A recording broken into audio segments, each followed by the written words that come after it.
সরস্বতী মায়ের চরণে প্রণাম জানিয়ে শুরু করছি আজকের এই ক্লাস। আজকের এই ক্লাসে আমি আলোচনা করব ক্লাস 10 এর লেসন 1 এ যে ফাদার সেলফ নামক স্টোরিটি আছে, এই স্টোরিটি আজকে আমি আলোচনা করব। এই স্টোরিটি লাইন লাইন ধরে ধরে বাংলায় বিশ্লেষণ করব, যাতে তোমাদের খুবই সুবিধা হয়। তো বন্ধুরা, আমি কথা দিচ্ছি এই আলোচনার পর তোমাদের এই স্টোরিটি সম্পর্কে আর কোনো অসুবিধা থাকবে না, খুব সহজেই বুঝতে পেরে যাবে। তো তোমাদের এই টেক্সটটি আমি কয়েকটি পার্টে আলোচনা করব। Part 1, part 2, part 3। যেমন তোমাদের টেক্সট বুকে ইউনিট 1, ইউনিট 2 এবং ইউনিট 3 আছে, ঠিক একইভাবে আমি পার্ট 1, পার্ট 2, পার্ট 3 এই তিনটি পর্যায়ে আলোচনা করব। আমি পরে পার্ট 2, পার্ট 3 আলোচনা করলে এই ভিডিওর ডেসক্রিপশন বক্সে লিংক দিয়ে দেব, সেগুলো দেখে সেই ক্লাসগুলো তোমরা করে আসতে পারো। ইতিমধ্যেই আমি তোমাদের ক্লাস 10 এর সমস্ত পোয়েম আলোচনা করে দিয়েছি। যদি তোমরা সেই ক্লাসগুলো করতে চাও তাহলে অবশ্যই learn in exact way YouTube চ্যানেলে আমি যে এই চ্যানেলে যে ক্লাস 10 নামে যে প্লেলিস্টটা তৈরি করেছি, সেখানটাই ক্লিক করলেই সমস্ত ক্লাসগুলো এক ধার থেকে বেরিয়ে আসবে, সেখান থেকে তোমরা করতে পারো। আমি কথা দিচ্ছি সেই ক্লাসগুলো করলে তোমরা খুবই হেল্পফুল হবে। তো এখন আমরা আসি father self by R K Narayan. Father self এই কথাটি, এই টাইটেলটি অর্থাৎ এই গল্পের যে শিরোনাম কতটা গুরুত্বপূর্ণ সেটা আগে দেখবো। ফাদার সেলফ বা এর সিগনিফিকেন্সটা দেখবো। ফাদার সেলফ, বাবার সাহায্য। আমরা জানি আমাদের জীবনে বাবা কতটা গুরুত্বপূর্ণ, বাবা আমাদের জীবন গঠনে কতটা সাহায্য করে, আমাদের ভবিষ্যৎ সুরক্ষিত কিভাবে করে, কিভাবে আমাদের জীবনের সাথে মানিয়ে নিয়ে চলতে শেখায় বাবা। বাবা হলো সেই রকম, বাবা নামক বট গাছের ছায়ায় আমরা যতদিন আছি ঠিক ততদিন আমাদের জীবন সুরক্ষিত আছে, এবং ওই ছায়ায় থাকাকালীন উনি বাবা আমাদের সুন্দরভাবে জীবন যাপন করতে শিখিয়ে দেয় বাবা, এবং বাবাই আমাদের শেখায় কু অভ্যাস ত্যাগ করে সু অভ্যাস কিভাবে গ্রহণ করতে হয়। তাই বাবার খুব গুরুত্ব আছে আমাদের প্রত্যেকেরই জীবনে। এই গল্পটি পড়লে আমরা সাধারণত বাবার গুরুত্ব সম্পর্কে, বাবার গুরুত্ব এই কনসেপ্টটি খুব সহজেই বুঝতে পারবো। এবং এছাড়াও ছোট্টবেলাকার আর একগুঁয়েমিতা এবং বিভিন্ন প্রকার যে ছোটবেলাকার মানুষের মধ্যে স্বভাব হয়, সেই সমস্ত জিনিস আমরা আর কে নারায়ণের গল্পের মাধ্যমে দেখতে পাবো, কিংবা এই ফাদার সেলফ এই স্টোরির মধ্যেও আমরা খুঁজে পাবো। আর কে নারায়ণ সাধারণত মানুষদের ছোটবেলাকার জীবন নিয়ে লিখতে বেশি ভালোবাসতেন। আর কে নারায়ণ তার মালগুড়ি ডেজে আমরা এই মানুষের এই সমস্ত জীবনের কথা পাবো। তো চলো বন্ধুরা, বেশি দেরি না করে আমরা মূল আলোচনায় ফেরার আগে আমি সবাইকে স্বাগত জানাই learn in exact way YouTube চ্যানেলে। যারা নতুন তাদেরকে বলবো চ্যানেলটিকে সাবস্ক্রাইব করে উপরে থাকা বেল আইকনটি প্রেস করতে, যাতে তোমরা নতুন কোনো ভিডিও আপলোড হলে তার নোটিফিকেশন সবার আগে পেয়ে যাও। এবং যারা ইতিমধ্যেই সাবস্ক্রাইব করে রেখেছো তাদেরকে অসংখ্য ধন্যবাদ জানাবো। এবং ক্লাসটির শেষে ক্লাসটি যদি তোমাদের ভালো লাগে তবে অবশ্যই লাইক এবং কমেন্ট সেকশনে কমেন্ট এবং তোমার বন্ধুদের মধ্যে শেয়ার করবে। তোমরা লাইক করলে কি হয়, আমাদের ক্লাস করতেও ভালো লাগে। তো চলো আমরা এখন আলোচনায় ফিরি। আমরা প্রথমে অ্যাবাউট দা অথর এবং অ্যাবাউট দা টেক্সট আলোচনা করব, যেটা তোমাদের টেক্সট বই ওপেন করলেই 1 নম্বর পেজে লেখা আছে ব্লু কালারে। চলো এবারে আলোচনার দিকে ফিরি। The author and the text, এই গল্পের লেখক এবং এই টেক্সটটি সম্পর্কে আমরা জানবো। আর কে নারায়ণ। আর কে নারায়ণ এর পুরো নাম কি? রসিপুরম কৃষ্ণা স্বামী আয়ার নারায়ণা স্বামী, অর্থাৎ রসিপুরম কৃষ্ণস্বামী আয়ার নারায়ণা স্বামী এর পুরো নাম, এটা তোমরা জেনে রাখবে। ইনি কি 1906 to 2001 অর্থাৎ 1906 সালে জন্মগ্রহণ করেছিলেন এবং 2001 সালে পরলোক গমন করেছিলেন। তাহলে আমরা কি পেলাম? আর কে নারায়ণ 1906 সালে জন্মগ্রহণ করেছিলেন এবং 2011 সালে কি পরলোক গমন করেছিলেন। আমাদের গল্পের লেখক আর K Narayan is one of the leading figures of early Indian literature in English. is one of the leading figures, একজন অন্যতম প্রধান ব্যক্তিত্ব ছিল of early Indian literature, প্রথম দিকের ভারতীয় সাহিত্যে in English, ইংরেজিতে, অর্থাৎ প্রথম দিকের ভারতীয় সাহিত্যে প্রথম সারির একজন লেখক ছিলেন, ইংরেজিতে একজন লেখক ছিলেন আর কে নারায়ণ। আর কে নারায়ণ ছিলেন প্রথম সারির একজন ইংরেজি লেখক, ভারতীয় সাহিত্যের একজন প্রধান ব্যক্তিত্ব।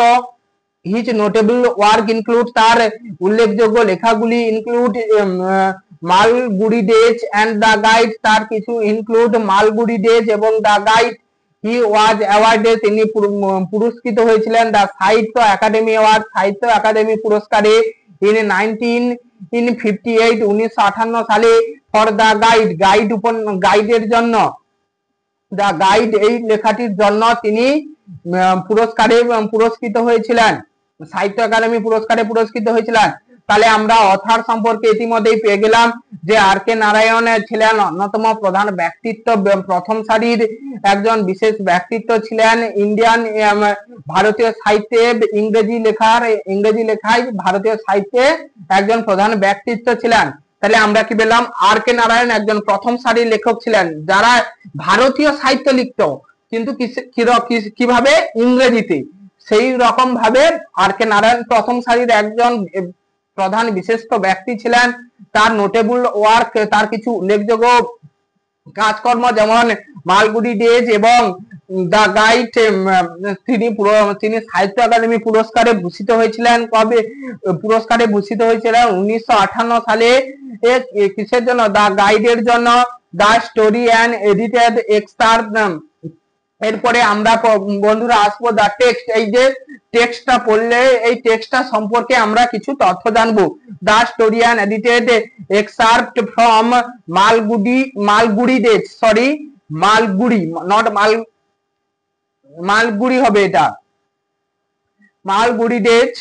এই স্টোরিটি কোথা থেকে নেওয়া হয়েছে, সম্পাদিত করা হয়েছে মালগুড়ি ডেজে। Is about a young boy, একটা অল্প বয়সী ছেলে, কল্ড স্বামীনাথন, তার নাম কি? স্বামীনাথন। তাহলে এই স্টোরিটি কার সম্বন্ধে? একটা অল্প বয়সী ছেলে, নাম কি? স্বামীনাথন। হু, যে is unwilling to go to school, স্কুলে যেতে চায় না, যেটা ছোটবেলায় সবার মধ্যে যে স্বভাবটা থাকে স্কুলে না যেতে চাওয়ার, ঠিক স্বামীনাথনের মধ্যেও স্বামীনাথনও সেই রকম একজন। স্বামীনাথন স্কুলে যেতে চায় না, but is forced by his father, কিন্তু যে তার বাবার দ্বারা বাধ্য হয় টু অ্যাটেন্ড দ্য স্কুলে যেতে। স্বামীনাথন তাহলে স্কুলে যেতে বাধ্য হয় কার মাধ্যমে? তার বাবার মাধ্যমে। দ্য স্টোরি এক্সপ্লোরস হাউ, এই স্টোরিটি ব্যাখ্যা করে কিভাবে বা প্রকাশ করে কি?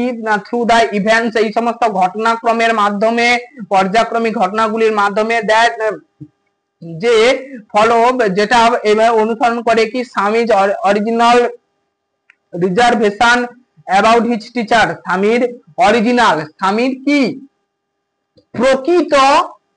প্রকৃত অন্বেষণ কার জন্য? না, অ্যাবাউট হিজ টিচার, তার শিক্ষকের স্যামুয়েল সম্পর্কে তার একটা খারাপ ধারণা ছিল, নেগেটিভ ধারণা ছিল, সেটা কি হয়? গেট ট্রান্সফর্ম কনসিডারেবলি, যেটা পরিবর্তিত হয়ে যায়। গল্পের শেষে আমরা এটা দেখতে পাবো। তো এসো এবারে আমরা বাংলা লাইন ধরে ধরে সম্পূর্ণ বাংলায় বিশ্লেষণ করছি। আমি অ্যানালাইসিস করার সময় আমি কিছু তোমাদের আননোন ওয়ার্ডের মানে বলবো, বাংলা অর্থ বলবো, পারলে সেগুলো তোমরা খাতায় লিখে নেবে, যাতে পরে সেগুলো তোমরা যখন বাড়িতে পড়বে তোমাদেরই সুবিধা হবে। আমি যে কোনো টেক্সট পড়ানোর পূর্বে আমি তোমাদের ইংলিশ রিডিং পড়িয়ে দিই। তো চলো আমরা এখন ইউনিট 1টা আজকে পড়ব। ইউনিট 1 এর রিডিং, ইংলিশ রিডিংটা করে দিচ্ছি, যাতে তোমাদের আর ইংলিশ রিডিং পড়তে অসুবিধা না হয়।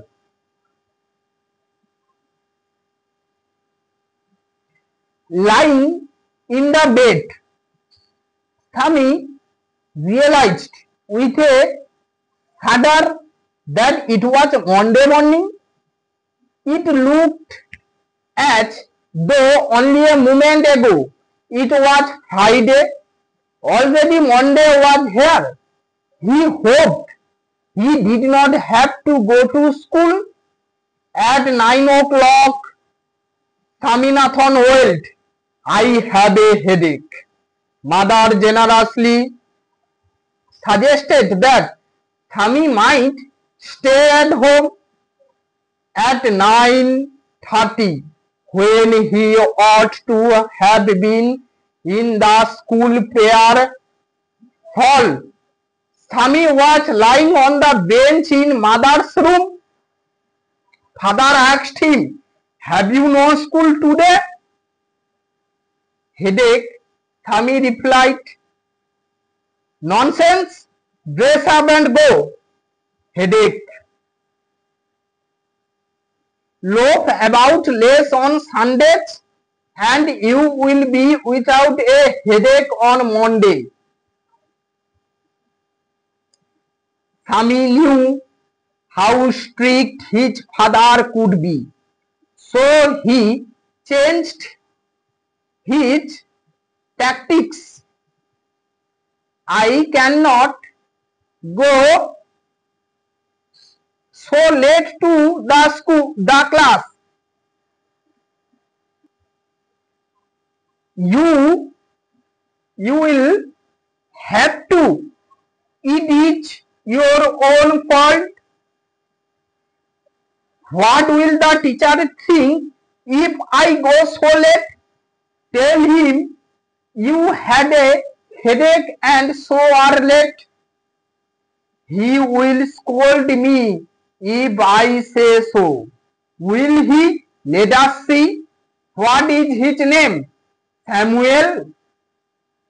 "Does he always scold the students?" "He is a very angry man. He is especially angry with boys who come in late. I would not like to go late to Samuel's class.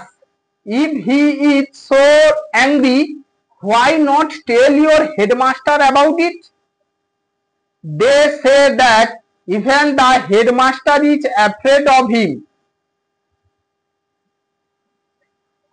তো আমরা এখন English reading পড়লাম। এরপরে আমরা এই টেক্সটার line by line ধরে ধরে বাংলায় এর অর্থ বিশ্লেষণ করব, এবং অর্থ বিশ্লেষণ করার সময় কিছু আননোন ওয়ার্ডের মিনিং বলবো।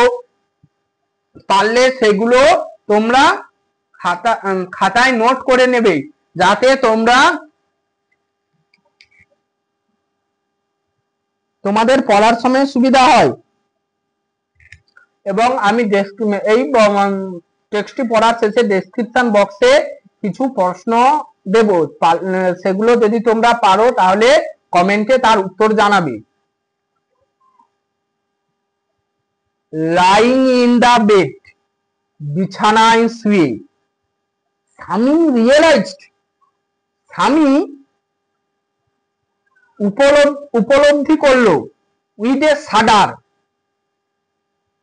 শাডার কথার অর্থ ঝাঁকুনি, ভয়ে ঝাঁকুনি দেওয়া। তোমাদের টেক্সটের এই টেক্সটের ওয়ার্ড নেক্সটে দেওয়া আছে, দেখতে পাবে। শাডার কথার অর্থ shaking of body cause by fear, ভয়ে ভয়ে শরীরটা ঝাঁকুনি হওয়া। তাহলে কি স্বামী উপলব্ধি করলো উইথ এ শাডার, ভয়ে গা শিউরে উঠলো, দ্যাট যে ইট ওয়াজ মন্ডে মর্নিং, এটা সোমবারের সকাল, ইট ওয়াজ মন্ডে মর্নিং, এটা সোমবারের সকাল। It looked,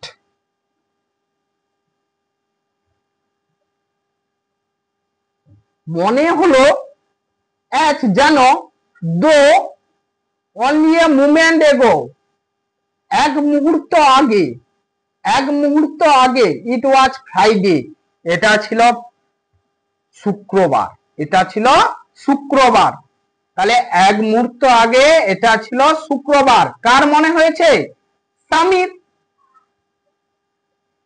already Monday was here, ইতিমধ্যে সোমবার চলে এসেছে, ইতিমধ্যেই এখনই সোমবার এসে গেল। হি হোপড, সে আশা করেছিল। He did not have to go to school, তাকে যেন স্কুলে যেতে না হয়, তাহলে আমরা এখানটায় বুঝতে পারলাম যে স্বামী একজন ছেলে যে স্কুলে যাবে না বলে সে যখন বিছানায় শুয়েছিল, কি তার গাটা ভয়ে শিউরে উঠেছিল। কেন না, এটা জানতে পেরেছে এটা সোমবারের সকাল, কারণ এক মুহূর্ত আগে তার মনে হয়েছিল কি এটা শুক্রবার ছিল। সাধারণত ভাবে বেশিরভাগ স্কুলেই শনিবার আর রবিবার ছুটি থাকে, আমাদের স্কুলে কি রবিবারটা অফ ডে থাকে, কিন্তু বেশিরভাগ স্কুলে শনিবার আর রবিবার ছুটি থাকে। তাই ফ্রাইডের পর শনি রবি এই দুদিন অফ ডে পেয়ে যাবে, তাই তার সেটা ভেবে তার খুবই আনন্দিত হয়েছিল, কিন্তু হঠাৎই ভয় পেয়ে যায়। কেন? কারণ এটা সোমবারের সকাল, কারণ তাকে আবার স্কুলে যেতে হবে, আর স্বামী স্কুলে যেতে অনিচ্ছুক। দেখো, টেক্সট আলোচনা করার সময় আমরা বলেছিলাম যে এই টেক্সটে এমনই একজন ইয়াং ছেলেকে পাবো যে কি স্বামীনাথন বলে একটা ছেলেকে পাবো যে স্কুল যেতে অনিচ্ছুক। তাহলে আমরা প্রথম প্যারাটাই পরিচিত হয়ে গেলাম যে স্বামীনাথন স্কুল যেতে অনিচ্ছুক। আরেকবার পড়ছি, দেখো, লাইং ইন বেড, বিছানায় শুয়ে, স্বামী অনুভব করলো, উপলব্ধি করলো, উইথ এ শাডার, একটা শিউরে উঠে উপলব্ধি করলো, ভয়ে যেন তার গাটা ঝাঁকুনি দিল, দ্যাট যে ইট ওয়াজ মন্ডে মর্নিং, এটা ছিল সোমবারের সকাল। ইট লুকড, এটা দেখাচ্ছিল, অ্যাজ যেন, দো অনলি এ মুমেন্ট এগো, ঠিক যেন এক মুহূর্ত আগে, ইট ওয়াজ ফ্রাইডে, এটা ছিল শুক্রবার। অলরেডি মন্ডে ওয়াজ হেয়ার, আর এরই মধ্যেই সোমবার চলে এলো। হি হোপড, সে আশা করেছিল। He did not have to go to school, তাকে স্কুলে যেতে হবে না। এর পরেরটা দেখো, at 9 o'clock, 9টার সময়, স্বামীনাথন ওয়েলড, স্বামী চিৎকার করে উঠল, স্বামী আর্তনাদ করে উঠল, আই হ্যাভ এ হেডেক, আমার মাথা যন্ত্রণা হয়েছে। মাথা যন্ত্রণা কি, মাথা যন্ত্রণা হলে কেউ বুঝতেও পারবে না, কেউ বলে দেয় যদি মাথা যন্ত্রণা হয়েছে, হঠাৎ কেউ যেমন ঠিকভাবে বুঝতে পারবে না, সেই মানুষটা ছাড়া অন্য কোনো মানুষ তার মাথা যন্ত্রণা হয়েছে কি না সেটা বুঝতে পারবে না। এবং এটা একটা সহজ উপায় স্কুল অফ করার। ঠিক স্বামীও সেই উপায় অবলম্বন করলো, কি আই হ্যাভ এ হেডেক, আমার মাথা যন্ত্রণা করছে। at 9 o'clock, 9টার সময়, স্বামীনাথন চিৎকার করে বা আর্তনাদ করে উঠলো, আই হ্যাভ এ হেডেক, আমার মাথা যন্ত্রণা করছে। মাদার জেনারাসলি সাজেস্টেড, মা উদার ভাবে পরামর্শ দিলেন। মা এমনই হয়, সর্বদা উদার থাকে, সর্বদা কেয়ারিং হয়, যত্নশীল হয়, মা উদার থাকে সন্তানের প্রতি সর্বদা। ঠিক মা সেই উদার ভাবে পরামর্শ দিল দ্যাট যে স্বামী মাইট স্টে অ্যাট হোম, স্বামীর বরং ঘরেই থেকে যাক, স্বামী বরং ঘরেই থেকে যাক, স্টে মানে থেকে যাওয়া, স্বামী বরং ঘরেই থেকে যাক। at 9 o'clock, at 9:30, at 9:30, 9:30 সময়, when যখন, he ought to have been in school prayer hall, তার স্কুল প্রেয়ার হলে অর্থাৎ স্কুলের প্রার্থনা হলে থাকার কথা। কার? স্বামীর কোথায় থাকার কথা? স্কুলের প্রেয়ার হলে স্বামীর থাকার কথা। Swami was lying on the bench, Swami বেঞ্চের উপর শুয়ে আছে ইন দা মাদার্স রুম, মায়ের ঘরে। তাহলে স্বামী তখন কোথায় শুয়ে আছে? তার মায়ের ঘরে বেঞ্চের উপর শুয়ে আছে। তাহলে আমরা কি পেলাম? যে স্বামী যখন বললো যে তার মাথা যন্ত্রণা হয়েছে এই কারণে সে স্কুলে যাবে না, ঠিক তার মা তাকে সেই সময় বললো যে তোমাকে যেতে হবে না স্কুলে, বরং তুমি বাড়িতেই থেকে যাও। যখন 9:30 বাজে, যখন তার স্কুল কক্ষে থাকার কথা, তাকে সে থেকেছে কম, সে তখন কোথায়? তার মায়ের বাড়িতে বেঞ্চের উপর শুয়ে আছে। ফাদার আস্কড হিম, বাবা তাকে জিজ্ঞেস করলো have you no school today, তোমার আজ স্কুল নেই? Have you no school today, তোমার আজ স্কুল নেই? হেডেক, মাথা ব্যথা। স্বামী রিপ্লাইড, স্বামী উত্তর দিল, প্রত্যুত্তর দিল। স্বামী তাহলে কি প্রত্যুত্তর দিল? স্বামী প্রত্যুত্তর দিল, উত্তর দিল কি? যে তার মাথা ব্যথা হয়েছে, হেডেক, মাথা ব্যথা হয়েছে। ননসেন্স, বাজে কথা। ড্রেস আপ, পোশাক পরো, অ্যান্ড গো, এবং যাও। হেডেক, মাথা ব্যথা। স্বামী তারপরও বলছে হেডেক, মাথা ব্যথা, মাথা যন্ত্রণা করেছে, মাথা যন্ত্রণা করছে। তখন তার বাবারা সাধারণত একটু স্ট্রিক্ট হয়। তার বাবা কিরকম স্ট্রিক্ট এরপরের লাইনে দেখো। লোভ অ্যাবাউট লেস অন সানডেজ,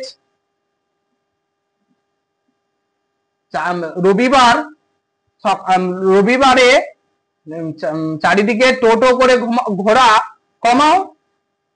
রবিবার চারিদিকে টোটো করে ঘোরা কমাও, মানে চারিদিকে যারা এমলেসলি, চারিদিকে যারা উদ্দেশ্যহীন ভাবে বা চারিদিকে যারা এমনি এমনি করে ঘুরে বেড়ায়, লোভ। রবিবার টোটো করে ঘুরে বেড়ানো কমাও। অ্যান্ড এবং you will be without a headache on Monday, তুমি তাহলে সোমবার তোমার আর মাথা ব্যথা থাকবে না, সোমবার তোমার আর মাথা ব্যথা থাকবে না। অর্থাৎ এর মাধ্যমে কি বোঝাতে চাইছে? যে স্বামীনাথন চারিদিকে কি করত? রবিবার টোটো করে ঘুরতো। এর ফলে কি হয়েছে? তার তার সোমবার সেই জন্য কি হয়েছে? মাথা ব্যথা করেছে। স্বামী জানতো how strict his father could be, তার বাবা কতটাও কঠোর হতে পারে, তার বাবা কতটাও কঠোর হতে পারে, স্বামী সেটা জানতো। So he changed his tactics, তাই সে তার কৌশলটা বদলে নিল। ট্যাকটিক্স মানে কি? কৌশল। সে তার কৌশলটাই বদলে নিল। যে স্বামী এখন বুঝতে পেরেছে যে আমার আর এই হেডেক নিয়ে, এই যে মাথা যন্ত্রণা, এই নিয়ে আর কোনো কাজ হবে না, এই নিয়ে বলতে গেলে বাবা বাবা আমার কথা শুনবে না, তাই সে তার কৌশল বদলে নিয়েছে। I can not go so late to the school. তারপরে স্বামীনাথন বলছে, দেখো, I can not go so late to the school. আমি স্কুলে দেরি করে যেতে পারবো না, আমি স্কুলে এত দেরিতে যেতে পারবো না, আমি ক্লাস আছে এখানটায়, আমি ক্লাসে এত দেরি করে যেতে পারবো না। এখানটা একটু ভুল হয়ে গেছিল বন্ধুরা, স্কুল বলে দিয়েছিলাম। আই ক্যান নট গো, আমি যেতে পারবো না, সো লেট, দেরি করে, এত দেরি করে, টু দ্য ক্লাস, ক্লাসে, আমি এত দেরি করে ক্লাসে যেতে পারবো না। তাহলে আমরা কি পেলাম, যে তাহলে আমরা বুঝতে পারলাম যে স্বামীনাথন এখন তার কৌশলটা বদলাচ্ছে, যে সে স্কুলে যাবে না কেন, সে এত দেরি করে স্কুলে যেতে পারবে না। আগে বলেছিল আমার হেডেক হয়েছে, এখন হেডেক নয়, এখন দেরি হওয়ার জন্য সে তার স্কুলে যেতে পারবে না। ইউ উইল হ্যাভ টু, তোমাকে যেতেই হবে। It is your own fault, এটা তোমার নিজেরই ভুল। এটা কে বলছে? তার বাবা। তোমাকে যেতেই হবে, এটা তোমার নিজের ভুল। What will the teacher think if I go so late? What will the teacher think, শিক্ষকরা কি ভাববে? If I go so late, আমি যদি দেরি করে যাই, শিক্ষকরা কি ভাববে আমি যদি দেরি করে যাই? টেল মি, না সরি ভুল বললাম, tell him you had a headache, tell him,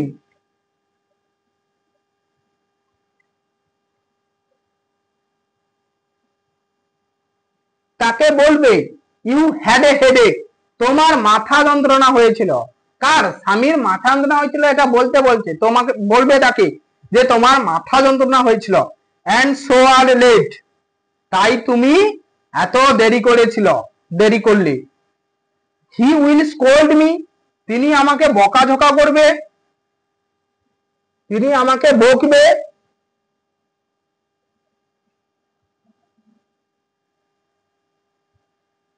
if I say so, যদি আমি এই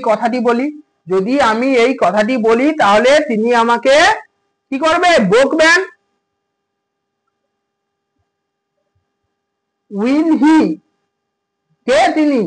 লেট আস সি, দেখা যাক। হোয়াট ইজ হিজ নেম, ওর নাম কি? উনার নাম কি? তার শিক্ষকের নাম জিজ্ঞেস করছে, উনার নাম কি?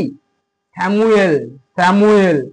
Does he always scold the student, তিনি কি সর্বদা স্কুলের ছাত্রদের এরকম বকাঝকা করেন, বকে? কে? স্যামুয়েলের কথাই বলছি, যে উনি কি সর্বদা স্কুলের ছাত্রদের এভাবে বকে?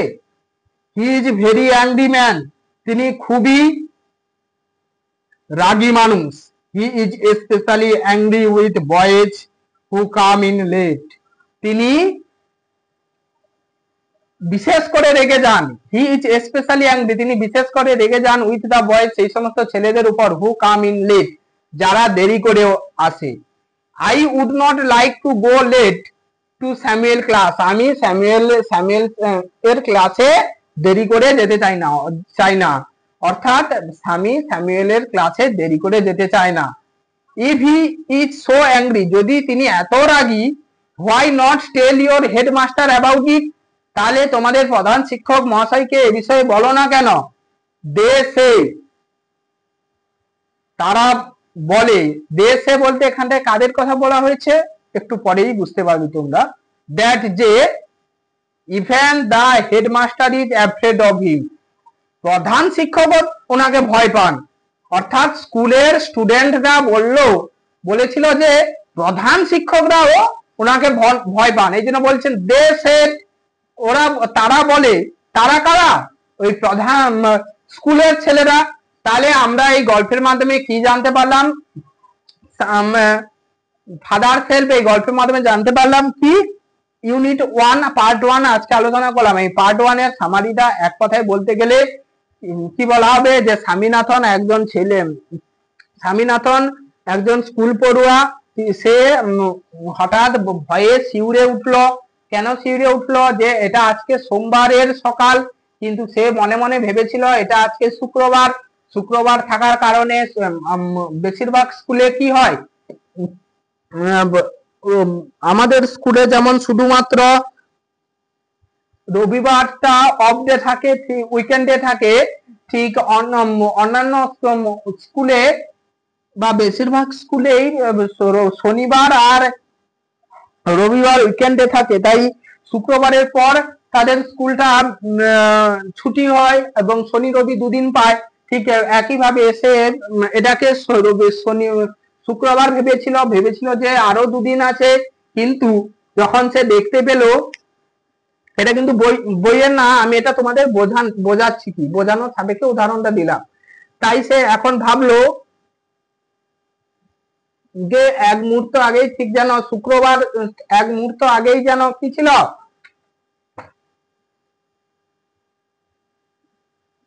শুক্রবার ছিল।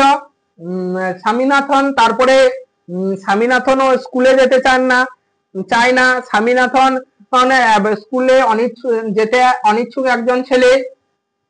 তারপর সে তার মাকে গিয়ে বলল তার এখন মাথা যন্ত্রণা করছে, তাই সে স্কুলে যেতে পারবে না যখন 9টার সময় বাজে।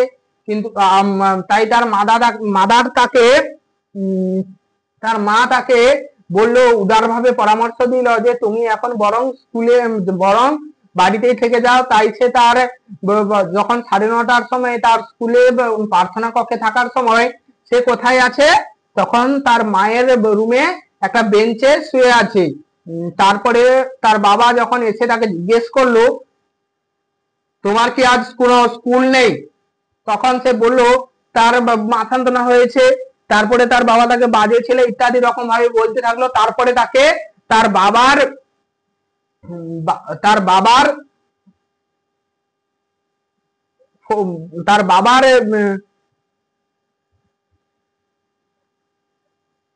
কথায় তাকে স্কুলে যেতে হয়, এবং স্কুলে যাওয়ার জন্য স্কুলে যেতে হয়, এবং তার বাবা বলে তুমি রবিবার ঘোরা কমাও, তাহলে তোমার মাথা যন্ত্রণাটা সোমবার আর হবে না। স্বামী জানতো তার বাবা কতটা কঠোর প্রকৃতির মানুষ। ঠিক একইভাবে তাই সে একই কারণ না দেখে সে তার কৌশলটা বদলে নিল। সে বলল যে আমি আর স্কুলে যেতে পারবো না, কারণ দেরি হয়ে গেছে। আর স্কুলে দেরি করে গেলে খুব রেগে যান। একজন শিক্ষক আছে, তার নাম স্যামুয়েল। স্যামুয়েল সম্পর্কে এখানটায় স্বামী নেগেটিভ কথাবার্তা তার বাবাকে বলছে, যে তিনি রেগে যান খুবই। তিনি বিশেষ করে রেগে যান তার সেই সমস্ত ছেলেদের উপর যারা স্কুলে দেরি করে আসেন। আশা করি এতটা বুঝতে পেরেছো। তারপরে কি বিশেষ করে রেগে যান। তারপরে তার বাবা বলল তাকে, যে কি হয়েছে, রেগে যান তোমরা কেন তোমাদের স্যার প্রধান শিক্ষককে বলো না? স্বামী তখন বলল যে প্রধান শিক্ষকও ওনাকে ভয় পান। অর্থাৎ এই গল্পের মাধ্যমে আমরা একটা শিশু মনের পরিচয় পাবো। ঠিক একইভাবে একজন বাবা কিভাবে সন্তানকে